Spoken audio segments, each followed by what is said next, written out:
Still with law and order and a crisis that's seen gangs terrorising people in their homes and a fierce debate about exactly how to fix it. While that argument continues, the thugs have the upper hand.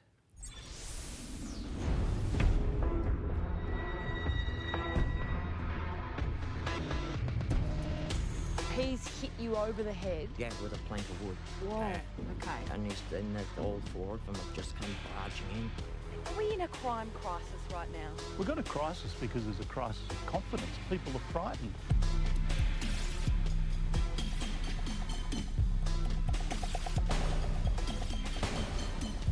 Whatever is occurring now is actually not working, so we need a new approach. It's the headline that won't go away. 3 armed intruders. Renee was the victim of an attempted carjacking. Intruders burst into his home, wielding an axe. Violence and its perceived vice-like grip on our streets and in our homes. The issue has divided a community. We do love this country and we want it to be better.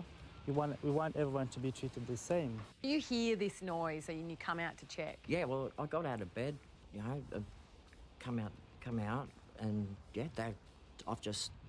one was standing right at the back door, right there, and he's just gone whack with the bit of wood right onto my head right here.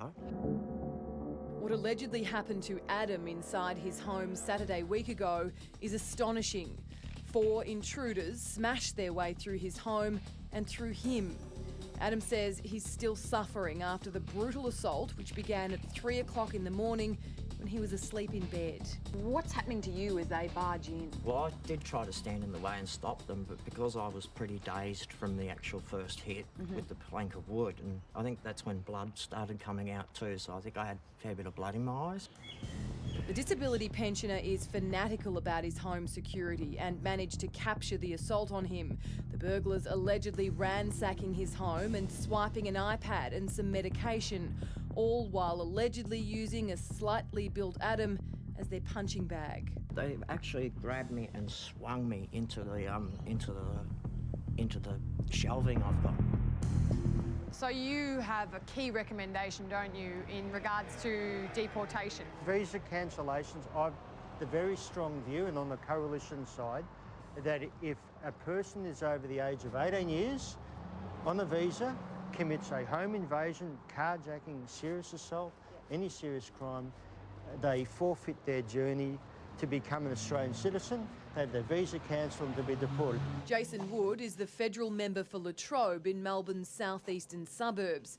He's also headed up the inquiry into migration settlement outcomes. It's not the Sudanese every time, but the problem is it's part of this gang culture which we need to call out for what it is and deal with it. So where has Victoria failed on this issue? Well, in Victoria there's always been this view, and it's gone back for 10 years, and I'm a former police officer, never to mention the word gang. But the problem is too, if you don't mention the word gang or you want to ignore there's a problem, the problem can never be fixed. When I think about gangs, I think about the bikie gangs where they have chapters.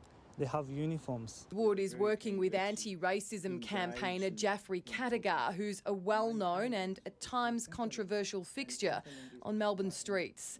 The word gang is so often used to describe the offenders behind some of Melbourne's most violent home invasions.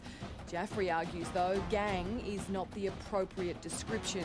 But when you're calling these kids who have dropped out of school, these young boys, you call them gangs, you're trying to compare them to the bikie gangs. There's no comparison to that. Jaffrey provides crucial insight from inside African migrant communities to help shape policy.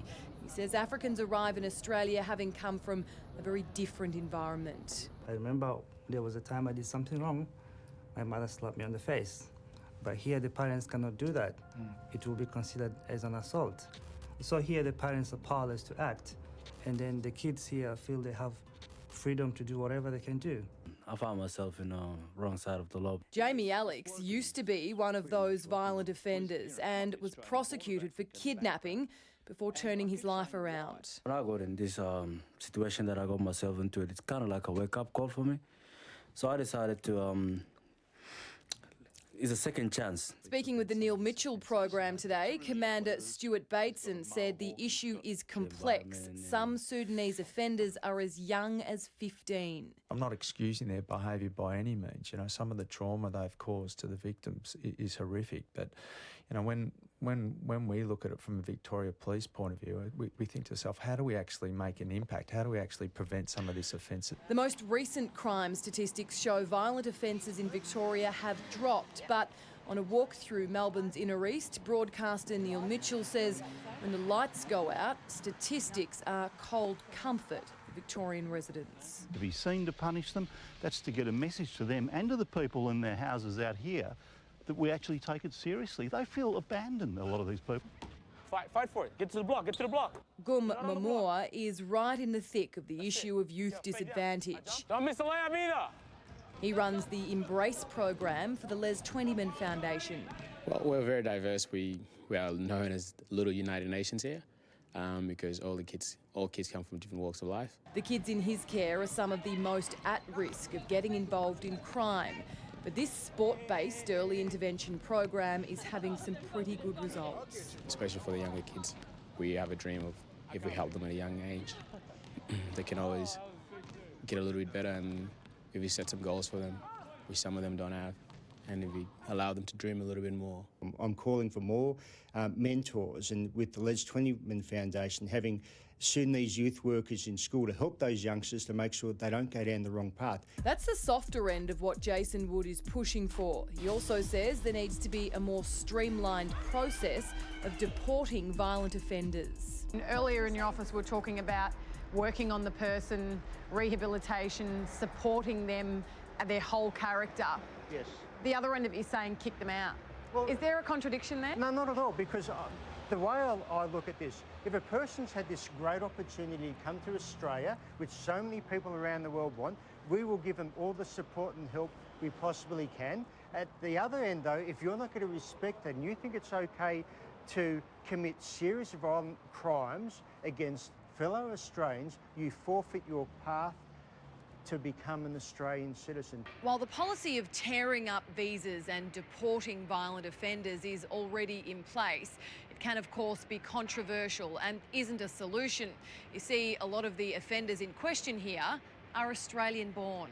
In Adam's case, there has been one man charged. Police still hunting for the other men allegedly involved. How violent were they? Extremely. Like, it was scary sort of violent for what you expect in your own home.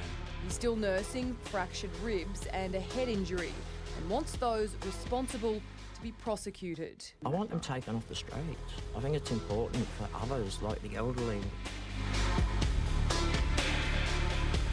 We've got a great reputation as a multicultural city, and it's been challenged at the moment. That is a story that needs more attention, and we invited Victorian Premier Daniel Andrews and the Victorian Police Chief Commissioner Graham Ashton on the program, but they both declined.